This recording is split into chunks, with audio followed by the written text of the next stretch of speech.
Assalamualaikum warahmatullahi wabarakatuh. Pada Dr. Hafsah binti Taha.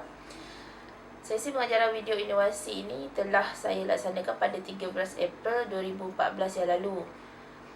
Untuk sesi pengajaran video inovasi ini, saya telah menggunakan teknologi ICT. Saya menggunakan Frog-VLE sebagai medium untuk pengajaran inovasi saya. Seperti yang kita semua sedia maklum, Frog-VLE adalah satu cara pembelajaran secara maya yang amat sesuai dilaksanakan pada masa kini, yakni seiring dengan perkembangan dunia teknologi bagi mencapai hasrat pendidikan negara yang inginkan pelajarnya cerdik IT. Doktor, untuk pengajaran inovasi ini saya telah memilih mata pelajaran sains tahun 5. Tajuk yang saya pilih ialah tenaga. Di dalam tajuk tenaga, murid didahkan dengan sumber-sumber tenaga, jenis-jenis tenaga, perubahan tenaga, tenaga yang boleh diperbaharui, tenaga yang tidak boleh diperbaharui, dan bagaimana kita dapat menggunakan tenaga secara bijaksana. Saya juga memilih tajuk ini kerana pada masa kini di sekolah saya juga mengajar tajuk tenaga.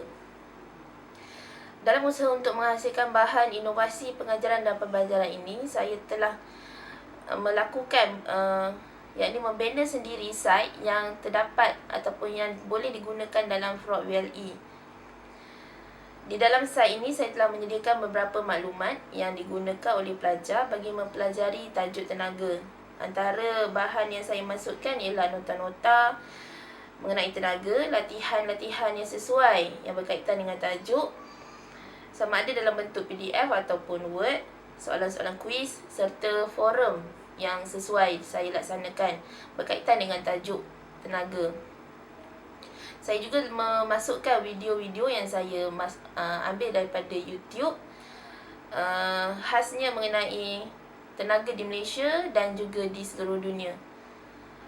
Saya merasakan site ini amat penting dan berguna bagi membantu pelajar agar mereka lebih memahami tajuk tenaga. Pelajar tidak perlu lagi mencari bahan-bahan yang berkaitan daripada sumber-sumber yang lain. Dengan menggunakan Frog-VLE, mereka dapat mencari maklumat itu di dalam satu tempat yang sama.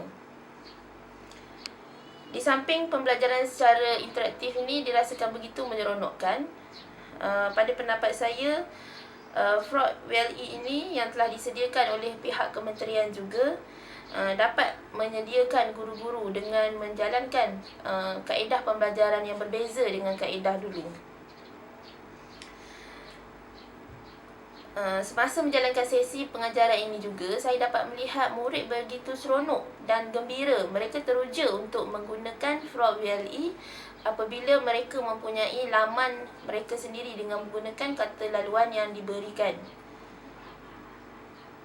Setiap murid juga disediakan dengan satu PC yang membolehkan mereka melakukan pembelajaran secara kendiri dengan bimbingan oleh guru.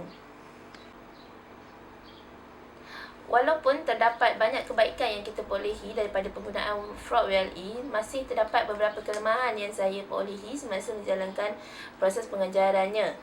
Iaitu saya dapat melihat kadang-kadang terdapat gangguan daripada segi talian, yang di mana kita menggunakan Bestarinet dan ada kalanya sistem ataupun talian internet terganggu.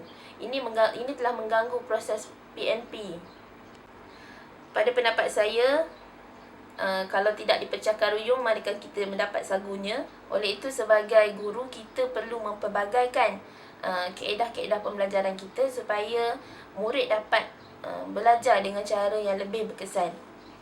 Sebagai kesimpulannya, saya merasakan kaedah kalau hanya menggunakan kaedah chalk and talk, murid tidak akan dapat memahami apa yang disampaikan. Oleh itu, saya mengharapkan agar doktor dapat menerima bahan inovasi yang telah saya lakukan ini untuk menyiapkan tugasan KPR 303 saya dan sebagai bahan pembelajaran pada masa kini. Sekian, terima kasih.